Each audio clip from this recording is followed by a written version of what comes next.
नमस्कार। अगर कोई कंपनी कंप्लायंस के चक्करों में फंसी हुई है तो ये खबर उनके लिए है। सरकार एक ऐसी स्कीम लेकर आई है जो सच में सब कुछ बदल सकती है। ये कई कंपनियों के लिए एक नई जिंदगी की तरह है। चलिए समझते हैं कैसे। पता है, भारत में न जाने कितनी ही कंपनियां एक ही प्रॉब्लम से जूझ रही हैं, और वो है पेनल्टी का कभी न खत्म होने वाला बोझ। सिर्फ एक डेडलाइन मिस हो जाने से उन पर लाखों का जुर्माना लग जाता है, जो बिजनेस को आगे ही नहीं बढ़ने देता। जरा इस नंबर पर गौर कीजिए।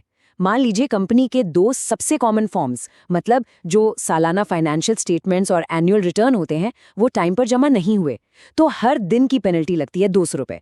अब एक साल में ये बन जाते हैं पूरे 73,000 रुपीज। और अगर ये देरी 2-3 साल की हो जाए तो सोचिए ये रकम कहाँ तक पहुंच सकती है। तो सवाल ये है कि इस बड़ी मुश्किल से निकलने का रास्ता क्या है। यहीं पर सरकार की नई स्कीम एक उम्मीद की किरण बनकर आई है। इसका नाम है कंपनी कंप्लायंस फैसिलिटेशन स्कीम, या शॉर्ट में CCFS।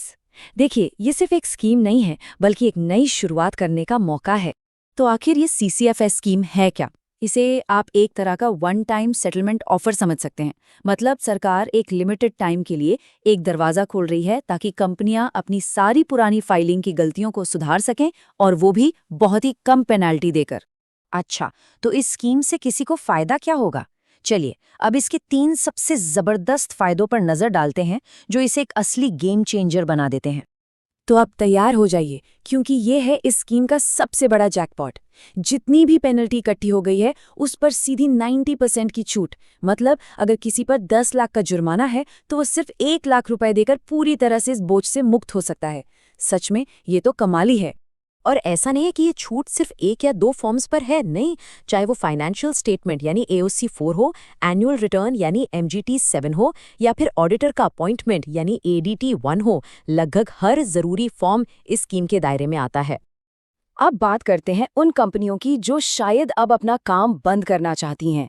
देखिए, कंपनी बंद करने की प्रोसेस भी काफी महंगी पड़ सकती है, लेकिन इस स्कीम के तहत सरकार 10,000 रुपए की फीस पर 75% की भारी छूट दे रही है। मतलब अब ये काम सिर्फ 2,500 रुपए में हो जाएगा।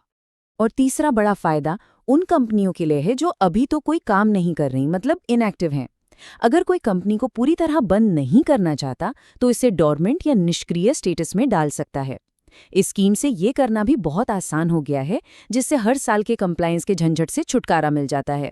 लेकिन एक बात का ध्यान रखना बहुत ही जरूरी है। ये सुनहरा मौका हमेशा के लिए नहीं खुला है। वक्त तेजी से निकल रहा है और ये दरवाजा जल्द ही बंद हो जाएगा। तो ये तारीखें नोट कर लीजिए। 15 अप्रैल से 15 जुलाई तक किसी भी कंपनी के भविष्य को पटरी पर लाने के लिए सिर्फ ये 3 महीने हैं। अब सोचने का समय खत्म हो गया है, ये एक्शन लेने का टाइम है। चलिए अब सीधे सीधे नंबरों को ही देखते हैं। स्कीम से पहले और स्कीम के बाद बचत में कितना बड़ा फर्क है, ये साफ पता चल जाएगा। जरा देखिए, जहां 10 लाख की पेनल्टी लग रही थी वो अब सिर्फ 1 लाख रह गई है। मतलब सीधे सीधे 90% की बचत। और अगर कंपनी बंद करनी है तो 10,000 की जगह लगेंगे सिर्फ 2,500। ये सिर्फ पैसों की बचत नहीं है, ये एक तरह से मानसिक शांति और आगे बढ़ने का रास्ता है। तो ये सिर्फ एक सरकारी स्कीम नहीं है, ये उन सभी कंपनियों के लिए एक लाइफलाइन है जो सालों से कंप्लायंस की उलझनों में फंसी थी।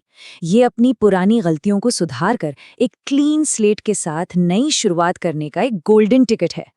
तो आखिर में सवाल यही है, क्या ये स्कीम वाकई कई कंपनियों के लिए एक नई शुरुआत का मौका बन सकती है? क्या ये कंप्लायंस के बोझ से निकलकर तरक्की की एक नई कहानी लिखने का रास्ता हो सकती है?